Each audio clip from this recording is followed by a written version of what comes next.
Mengawasi kinerja pimpinan baru KPK.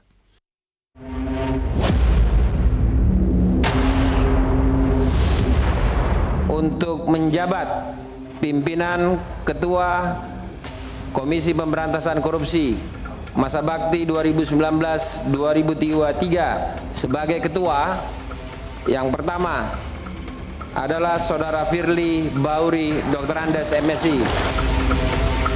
KPK harus tetap memegang peran sentral dalam pemberantasan korupsi. Karena itu KPK harus didukung dengan kewenangan dan kekuatan yang memadai.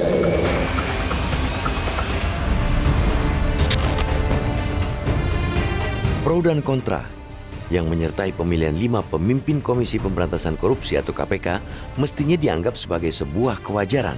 Wajar karena pemilihan itu tidak bisa menyenangkan setiap orang. Adanya pro dan kontra itu juga mencerminkan kecintaan publik kepada lembaga KPK. Publik berharap, sangat berharap, agar KPK tetap menjadi ujung tombak pemberantasan korupsi. Karena itu, setelah seluruh proses pemilihan yang berjalan sesuai ketentuan yang berlaku, publik hendaknya bersatu kembali untuk mengawal kiprah 5 pemimpin KPK periode 2019-2023.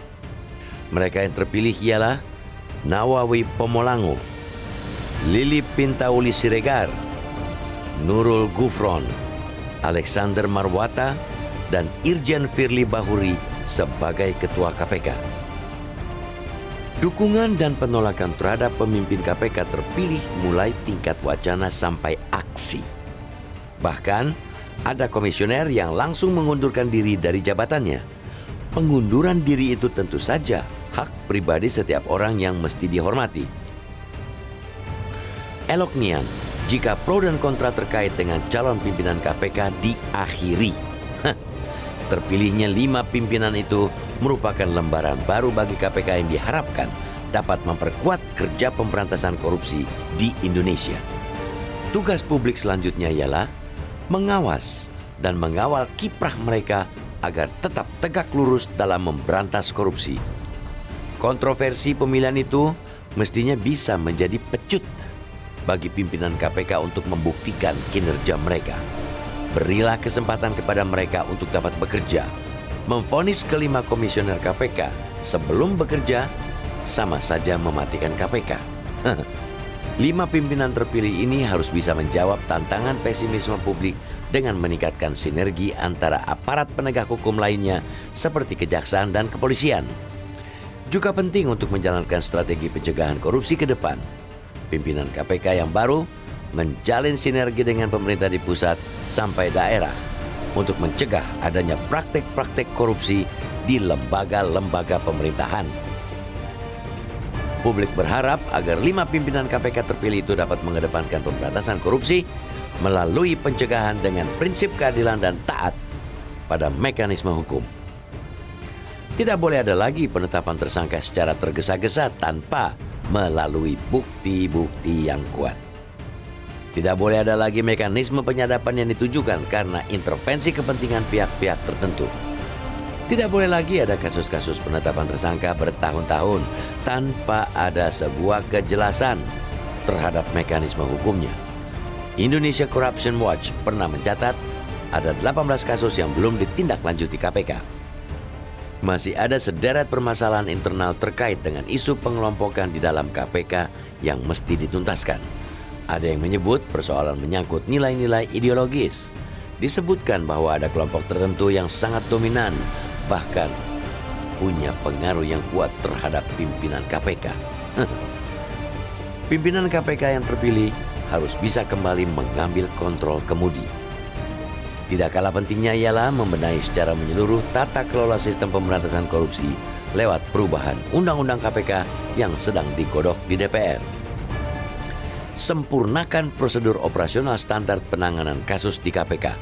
Tidak bisa dimungkiri, masih banyak lubang dalam penanganan kasus korupsi di KPK. Kewenangan KPK harus diperkuat. Tentunya juga dibarengi dengan sistem pengawasan yang tidak kalah kuat karena sistem yang dijalankan tanpa pengawasan hanya akan melahirkan penyalahgunaan kekuasaan. Memberikan kesempatan kepada pimpinan baru untuk bekerja sembari terus mengawasinya merupakan langkah bijak sebagai upaya mendukung pemberantasan korupsi di negeri ini. Jangan habiskan energi bangsa besar ini hanya untuk gaduh. Apalagi sampai ricuh. Setiap kali siklus pergantian pimpinan KPK selalu muncul tantangan baru sekaligus ada harapan baru agar korupsi diberangus.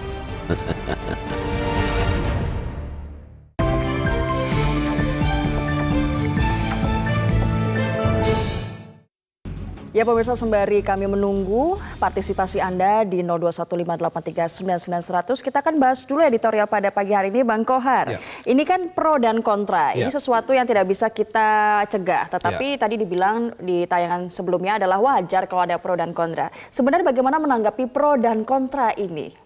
Hampir selalu setiap ada perubahan pimpinan KPK selalu ada pro dan kontra. Ingat ketika Antasari Azhar waktu itu terpilih menjadi ketua KPK, menjadi komisioner KPK, kontra luar biasa. Karena dia dianggap sebagai perwakilan dari institusi penegak hukum kejaksaan yang notabene dikritik waktu itu juga menjadi bagian yang harus dibersihkan. Nah, tetapi apa yang dilakukan oleh Antasari kemudian mengagetkan banyak kalangan. Karena dia langsung menyelidiki sampai jantung kekuasaan waktu itu besan tidak tanggung-tanggung besannya Presiden SBY yang diperkarakan ditangkap. Jadi tentu saja pro dan kontra akan tergambar akan terjawab ketika pimpinan-pimpinan baru ini nanti berhasil menunjukkan kinerja. Jadi kinerjanya memang benar-benar harus ditunjukkan kepada publik karena publik juga menanti sebenarnya. Betul, kejutan seperti yang saya sitir dari pernyataannya Zainal Arifin Muchtar bahwa dia berharap ada kejutan dari lima pimpinan KPK ini untuk menjawab keraguan publik terhadap mereka. Jadi pro dan kontra ini muncul karena publik ini ragu-ragu benar tidak apa yang bisa dibuktikan nggak kinerjanya. Betul. Gitu kan? Nah itu makanya pernah ada jejak ketika Pak Antasari Azhar menjadi ketua KPK yang dulu semua orang skeptis, semua orang ragu-ragu, tetapi kemudian Pak Antasari mampu menjawabnya meskipun kemudian terkena perkara. Tetapi yang paling penting adalah memang kita harus berlomba dengan waktu, berpacu dengan waktu. Karena memang skor indeks persepsi korupsi kita belum terlalu menggembirakan. Skor kita tahun lalu masih 38 dari 100 ya. 38 kalau dari 100 itu berarti memang ya kita belum lulus dalam pemberantasan korupsi. Tetapi bila dibandingkan dengan saat KPK berdiri, itu sudah lumayan. Saat KPK berdiri, skor kita baru 19. Ponten kita, nilai kita baru 19. Sekarang lalu sudah 38. 2018 sekarang sudah 38. Dan memang belum ada lompatan. Tapi pergerakan grafik naiknya sudah kelihatan sejak ada KPK. Itu juga harus diapresiasi. Betul, tetapi itu harus diapresiasi. Sebenarnya kontroversi pemilihan ini seharusnya bisa jadi pecut bagi KPK sendiri. Ya, jelas. Nanti jadi ketika upaya untuk mendongkrak itu masih tertatih-tatih, tentu segenap elemen pimpinan KPK ini harus bekerja bersama-sama. Penindakan pada saat yang bersamaan juga harus merancang sebuah metode pencegahan. Jadi supaya korupsi ini tidak terus berkembang biak, maka dia harus dicegah dari sejak di hulu. Artinya sejak di hulu mereka harus diberikan pengetahuan bagaimana jangan korup loh. Bahwa nanti di ujung di hilir nanti akan banyak yang bisa diselamatkan. Oke, nanti kita akan bahas lagi, kita break sebentar. Pemirsa, kami masih mengundang Anda untuk berpartisipasi 0215839900. Kami akan kembali selepas jeda berikut. Kami akan langsung memberikan kesempatan bagi Anda untuk memberikan opini dan pendapat. Sudah ada dari Surakarta. Selamat pagi Pak Bambang Saptono. Ya, selamat pagi Metro TV dan selamat pagi Indonesia. Ya, monggo Pak, bagaimana pendapatnya soal mengawasi kinerja pimpinan baru KPK? Baik Mbak, yang pertama bahwa pro dan kontra di dalam pemilihan pimpinan itu wajar. Baik itu pimpinan setingkat RT atau rukun tetangga hingga pimpinan pemerintahan setingkat presiden. Begitu pula dengan terpilihnya 5 pimpinan KPK saat ini ya Mbak ya. Lah, oleh karenanya mari kita hormati bersama hasil penetapan 5 pimpinan KPK ini yang telah melalui proses yang sebaik-baiknya dengan waktu yang benar-benar juga lama Mbak itu Mbak. Nah begini, pertama kami juga mengucapkan selamat kepada 5 pimpinan KPK yang baru ini Mbak. Dan pesan dari almarhum Habibie tentunya KPK ini juga harus berpegang teguh di dalam iman dan takwa. Nah, di dalam mengabdi sebagai pimpinan KPK, karena apa, Pak? Ini yang dihadapi ini benar-benar pekerjaan berat, pekerjaan besar, yaitu menghadapi korupsi yang benar-benar menjadi kejahatan luar biasa Baik, di Pak Indonesia Bambang. Jadi maupun besar di harapannya dunia. memang dari masyarakat agar pimpinan KPK ini bisa menunjukkan kinerjanya dan teguh imtak. Itu penting juga. Bagaimana pendapat dari Pak Anton dari Maumere? Selamat pagi, Pak Anton. Ya, pagi Pak Ajeng. Ya, silakan. Pagi juga Bung Abdul Qohar dan selamat pagi. Saya mau bilang begini, bahwa sebagai masyarakat, jujur ya, kepercayaan saya terhadap KPK ke depan itu semakin merosot. Hal-hal yang menjadi alasan saya, pertama, dalam dinamika proses pemilihan ini oleh pansel, itu kan menimbulkan banyak sekali pertanyaan-pertanyaan ya. Dan juga yang saya yakini bahwa ke depan itu KPK ini, dan prestasi KPK yang sekarang mau selesai ini prestasi yang terburuk. Itu yang meragukan ya. Jadi integritas diri mereka, maksud saya konflik of interest kelembagaan itu masih sangat kuat. Karena itu kita tidak yakin bahwa KPK itu menjadi lebih baik ke depan. Yang berikut, yang berikut Mbak, sabar. Sikap reaktif dari KPK yang sekarang itu berlebihan sekali. Ada apa? Kinerjanya tidak bagus. Ada apa di balik ini? Oke.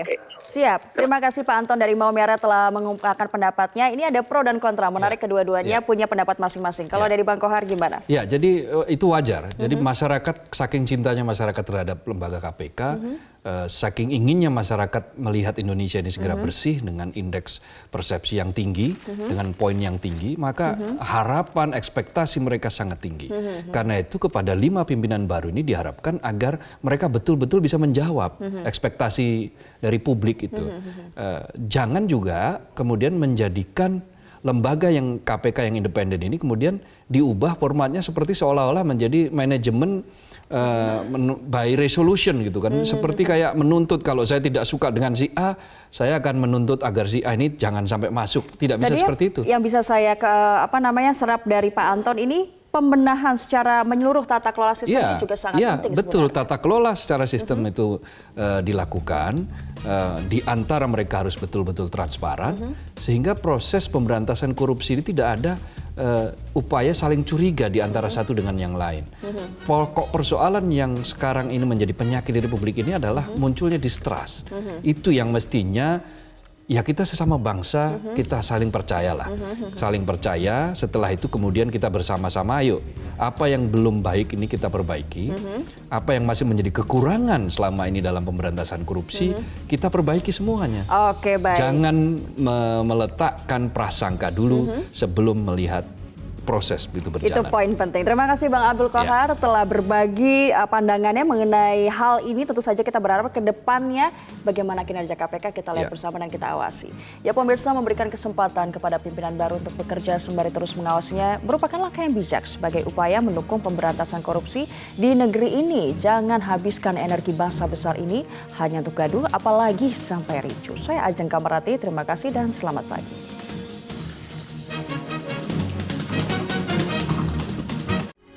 Metro TV, knowledge to elevate.